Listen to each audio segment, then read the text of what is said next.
L'objectif de cette manifestation est un objectif d'abord historique, parce que nous avons décidé d'écrire une nouvelle page dans l'histoire de l'Afrique. Frantz Fanon disait que chaque génération, dans une relative opacité, doit découvrir sa mission, la remplir ou la trahir. On sait tous que la nôtre, c'est l'unité africaine. Et cela ne se fera pas en crachant notre haine, mais en s'engageant dans une prise de responsabilité collective, pour qu'on puisse inventer l'avenir ensemble. Pour que cela puisse se faire, il faut que des gens prennent des initiatives.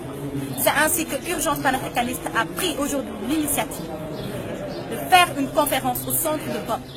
Une conférence avec 300 places que, je vais citer, ces 300 places sont pleines. Ce qui veut tout dire. On n'a pas appelé pour un meeting politique. On n'a pas appelé pour une nouvelle danse ou une nouvelle chanson. On a appelé pour réécrire l'histoire de l'Afrique. Et cette fois-ci, avec la bonne encre. Chacun d'entre nous s'est investi d'une manière ou d'une autre pour que cette conférence puisse avoir lieu. Il y a des gens qui se sont investis depuis janvier pour freiner cette conférence. Mais parce que Urgence panafricaniste est là, parce que la coalition Non aux APE est là, vous avez vu Guy-Marius Sagna, parce que des femmes extraordinaires comme Hulot Guilabert sont là, et parce qu'il y a encore et toujours la patte de Kémy Séba, son empreinte sur ces activités-là, que l'Afrique est en train de décoller. Je ne vous parle pas d'une, deux ou de trois. Je vous parle d'une trentaine de conférences qui sont en train de se faire à l'instant où je vous parle dans le monde entier. J'ai reçu hier un mail d'un ami africain, panafricain engagé de Moscou qui me dit que Moscou va trembler aujourd'hui.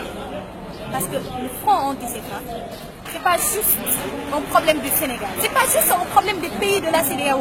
Et ça, il faut qu'on le comprenne. C'est une insulte à notre intelligence et à notre indépendance. Et pour mettre fin à cela, nous allons déployer les moyens qu'il faut.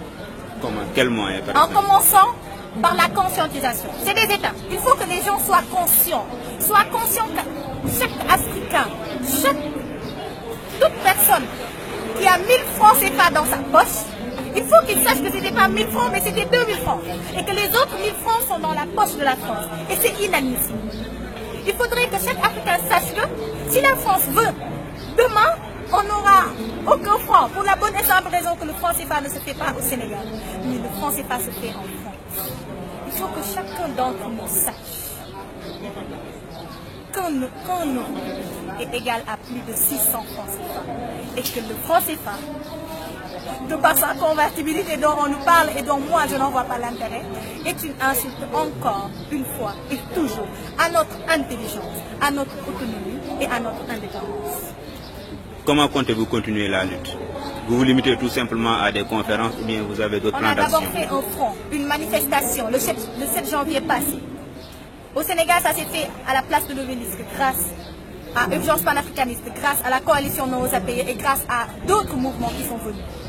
Aujourd'hui, c'est une conférence. Je ne vais pas vous dire ce qui se passe demain parce que, comme l'avait dit Thomas Sankara, si je suis le seul à ne pas payer la dette, je ne serai pas là à la prochaine réunion. Alors si on dit ce qui va se passer demain, il n'y aura pas de lendemain pour nous. Mais sachez que ce n'est pas une révolte, c'est une révolution qui se prépare et elle est très bien structurée. Elle ne se fait pas sous concours de Le bilan à mi-parcours, quel bilan faites-vous à mi-parcours de vos manifestations? Un bilan extraordinaire. Extraordinaire pourquoi? Parce qu'il y a plein de gens, de différentes couches sociales. Il y a des riches, entre guillemets, il y a des pauvres, il y a des gens qui ont faim, il y a des gens qui comprennent, il y en a qui ne comprennent pas.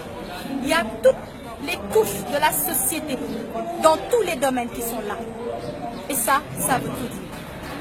Et notre combat, mais comme l'avait dit Kwame Nkrumah à la première conférence panafricaine, ce serait une erreur de penser que le combat ne doit être mené que par des intellectuels. Parce que les intellectuels à eux seuls, ils sont isolés et ne peuvent rien faire. Ce combat, c'est le combat du peuple africain. C'est le combat de notre maman qui est au marché et qui vend des légumes. Parce que si on disait à notre maman qui vend des légumes que la carotte qui coûte 50 francs, en effet, quand elle le vend à 50 francs, les 25 francs vont en France, elle va se révéler. Et c'est comme ça qu'il faut poser le problème, parce que c'est comme ça qu'est le problème. Quel appel lancez-vous à l'endroit de la jeunesse sénégalaise et africaine? D'abord, leur dire qu'on est fiers.